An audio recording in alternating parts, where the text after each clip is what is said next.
Yorichi Sugikuni adalah karakter legendaris pemburu iblis terkuat dari seri anime Kimetsu no Yaiba. Dia merupakan adik kandung dari Michikatsu Sugikuni, atau yang kita kenal juga sebagai iblis bulan atas pertama, yaitu Kokushibo. Yorichi dikenal sebagai sosok pemburu iblis terkuat yang pernah ada. Yorichi adalah pengguna teknik pernapasan matahari dan merupakan nenek moyang dari semua teknik pernapasan. Lahir dengan tanda pemburu iblis di dahinya dan mampu melihat dunia transparan, membuat Yorichi mampu mengalahkan seorang guru ahli pedang, bahkan ketika dirinya masih kecil sekalipun. Setelah berlatih sebagai pemburu iblis, Yorichi berhasil mengalahkan iblis terkuat yaitu Kibutsuji Muzan dan hampir membuatnya terbunuh. Meskipun akhirnya Muzan mampu melarikan diri, kejadian tersebut membuat Muzan trauma ketakutan yang sangat mendalam sehingga dia berusaha menyingkirkan semua keturunan dari generasi pernapasan matahari yang ada. Sayangnya, dengan semua kekuatan yang dimiliki, Yorichi justru menjalani kisah hidup yang sangat tragis karena harus kehilangan semua orang yang dia cintai. Pada video kali ini, kami akan membahas beberapa fakta menarik tentang Yorichi Sugikuni, yaitu pemburu iblis terkuat yang ada di anime Kimetsu no Yaiba. Berikut ini adalah beberapa fakta menarik dari Yorichi Sugikuni. Tapi sebelum videonya dimulai, ada baiknya kalian subscribe dulu dan nyalakan tombol notifikasinya, agar kalian tidak ketinggalan video-video terbaru dari kami.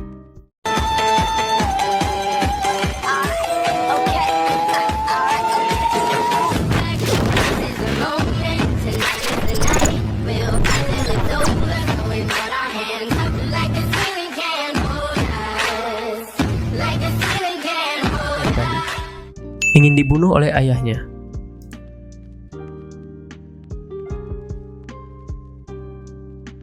Yorichi terlahir sebagai anak kembar dari sebuah klan bangsawan bermarga Sugikuni dan memiliki seorang kakak yang bernama Michikatsu.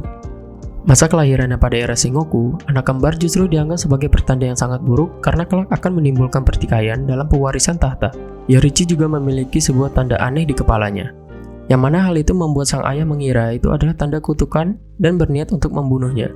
Keputusan ini tidak disetujui oleh ibunya dan membuat sang ibu marah besar, sehingga membuat ayahnya mengurungkan niatnya, tapi dengan syarat. Ketika Yorichi berumur 10 tahun, maka dia harus dikirim ke kuil untuk menjadi biksu. Kedua, diperlakukan berbeda dengan saudara kembarnya. Meskipun terlahir sebagai anak kembar, Yorichi tumbuh dengan perlakuan yang sangat berbeda dari kakaknya, yaitu Michikatsu. Dia diberi makanan dan pendidikan yang jauh lebih rendah daripada saudaranya, dan tinggal di sebuah ruangan kecil di bagian lain dari rumah mereka. Yorichi bahkan dianggap tuli karena tidak pernah berbicara sedikit pun, dan terlihat seperti anak manja yang terus-menerus menempel di sisi kiri ibunya yang sakit-sakitan. Hal ini membuat sang kakak menganggap Yorichi sebagai seorang yang menyedihkan, dan membuatnya iba dengan keadaannya. Tanpa sepengetahuan sang ayah, Michikatsu sering menyelinap ke kamar Yorichi untuk melihat keadaannya. Dan dia bahkan memberikan sebuah seruling buatan tangannya sendiri sebagai hadiah untuk menghibur adiknya itu. Suatu hari pada usia 7 tahun, Yorichi yang sedang melihat kakaknya berlatih pedang, kemudian tiba-tiba dia mulai berbicara untuk pertama kalinya. Yorichi mengatakan bahwa dia ingin menjadi seorang samurai seperti halnya sang kakak, dan hal itu mengejutkan Michikatsu. Karena selama ini, ia berpikir bahwa Yorichi adalah seorang yang tuli. Michikatsu juga berpikir bagaimana Yorichi akan menjadi seorang samurai, karena ketika umurnya mencapai 10 tahun, dia akan dikirim menjadi biksu di sebuah kuil. Beberapa hari berikutnya, setelah melihat Michikatsu berlatih pedang, salah satu bawahan ayahnya kemudian memberikan kesempatan bagi Yorichi untuk berlatih pedang dengannya.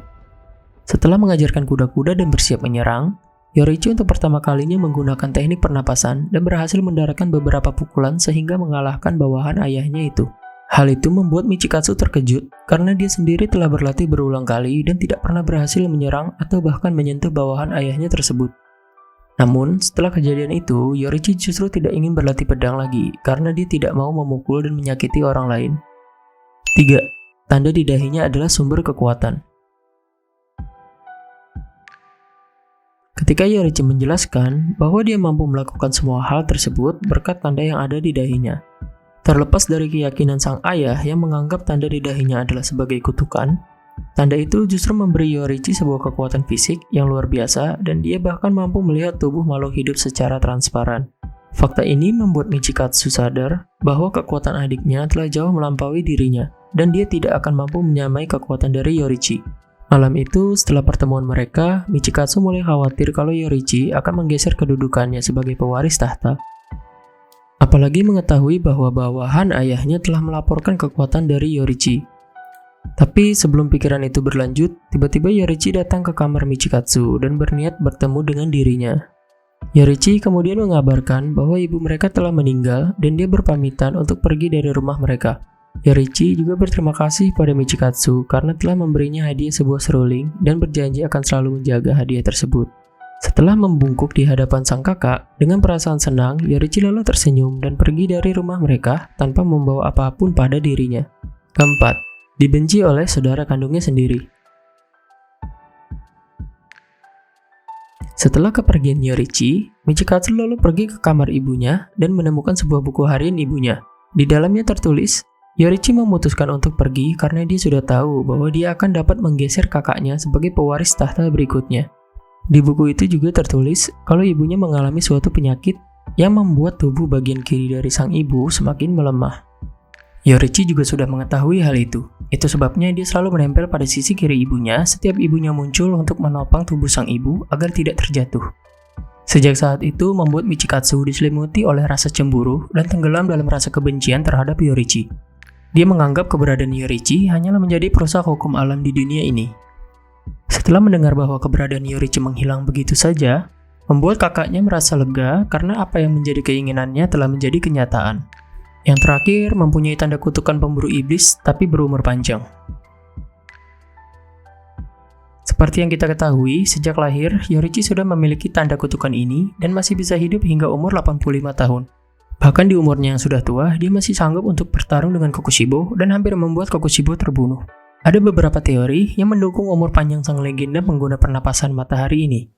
Yang pertama, tubuh Yorichi sudah menyesuaikan dengan kekuatan tanda kutukan ini karena dia memiliki tanda tersebut sejak lahir. Sejatinya, orang yang punya tanda ini akan mengalami kenaikan suhu tubuh mencapai 39 derajat. Ini tentunya tidak normal, meskipun kekuatan orang yang punya tanda akan menjadi lebih dahsyat. Sayangnya, dengan suhu yang tidak normal terus-menerus, akan membuat mereka mati muda. Dalam kasus Yorichi, dia memiliki tanda sejak lahir, artinya tubuhnya sudah terbiasa dalam kondisi itu. Hampir setiap hari, dari kecil, dia selalu hidup dengan suhu tubuh yang ekstrim seperti ini. Tubuhnya sudah bisa menyesuaikan dengan keadaan yang ada. Tentu ini hal lumrah baginya, sehingga pada akhirnya dia bisa berumur panjang karena tubuhnya sudah terbiasa sejak kecil. Teori yang kedua, sebenarnya Yorichi tidak tahu menahu soal tanda kutukan ini pada awalnya. Namun, dia melatih dirinya dengan sangat disiplin, sampai akhirnya dia bisa mematahkan kutukan tersebut. Apalagi Yorichi sejak kecil adalah sosok yang luar biasa jenius. Dia ahli bertarung dari kecil, ditambah lagi dia merupakan pencipta teknik pernapasan. Dengan tubuh yang prima, serta kecerdasan yang luar biasa, dia bisa saja melatih tubuhnya ke tingkat yang lebih gila dari manusia lain. Nah, itu dia fakta menarik tentang Yorichi Sugikuni, karakter terkuat pada serial anime Kimetsu no Yaiba, sekaligus sang pemilik pernapasan matahari. Terima kasih sudah menonton video ini. Jika kalian punya fakta dan teori menarik lainnya, kalian bisa langsung tulis aja di komen. Jangan lupa untuk subscribe, like, dan share juga ke teman-teman kalian agar mereka tahu info-info menarik lainnya dari kami.